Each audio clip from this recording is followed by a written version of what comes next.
Pynbor Khlam jong nong san Hima. Menteri Rangba Kajala Conrad Sangma ulakan tui ki pajba banwan syakmat banwan aya ketika banyada naka Khlam COVID kat kandai. Ula ongru kumbaka long menta ngiyoi baka Tika kairap banyada naka ni ka Khlam. Nakaliang u Conrad ulaya turu ba kidon kibriu ki bakantaj ban ai Tika Hynrei u Kyntu yaki bakin ai naka benda ka jingba jong ka ying kasem baro ka wei. Ula ongru ba Ngim la ban Pynbor ki pajba Hynrei ngila persyang ban pensngau tu ki pajba. Wadla kata hidang don ki bakantaj ban wan ai Tika kata ka de ki jingye ka ba nakaliang jong ka tanat ka koj ka khya bat ka sorkar ki ya kandu. Yes, the COVID review as such we have not had at the cabinet level, but the continuous monitoring is being done by me personally, and also different protocols that need to be changed or increased or decreased. Sorry, all these are being done at the Chief Secretary's level with consultation from me directly, and the Health Minister himself is monitoring the situation.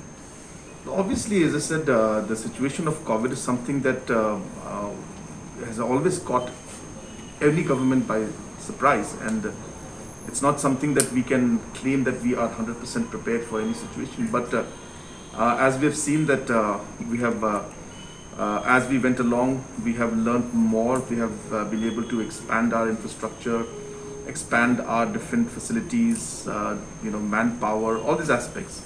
But yes, one cannot say how the situation will unfold in the future. But the overall situation that we are seeing is that vaccination has always helped, and so therefore I will continuously urge our people that they should get themselves vaccinated, those who have not.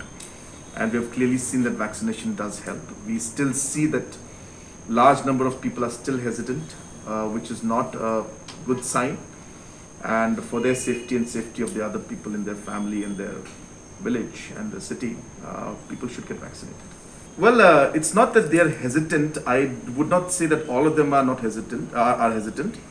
What we presume that there could be some hesitancy in some of them, but it looks like it's more of complacency that they are seeing that the numbers are going down, and the fact that they feel that they've taken one shot and they should be okay.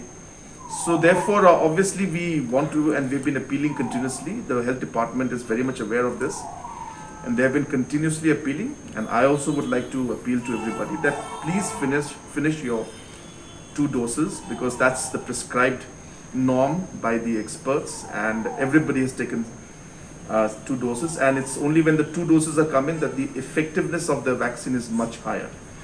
So yes, we appeal to all citizens who have not taken the 2nd dose that they should do it at the earliest.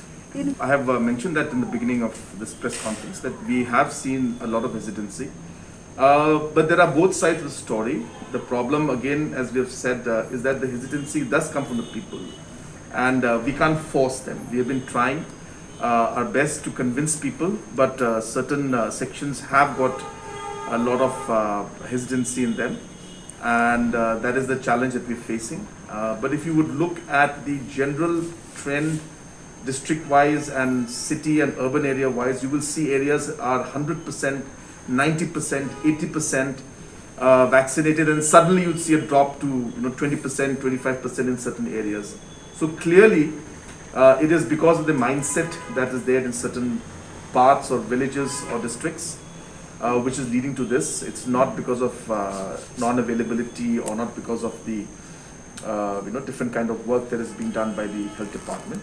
The department is working overtime, but it's because of the hesitancy, and we are trying to convince and appeal to people, but there are challenges. But I hope that people will see through all of this and come forward and vaccinate. I was very happy that even during the election time when the polling took place, there were a lot of people who actually got vaccinated during the polling.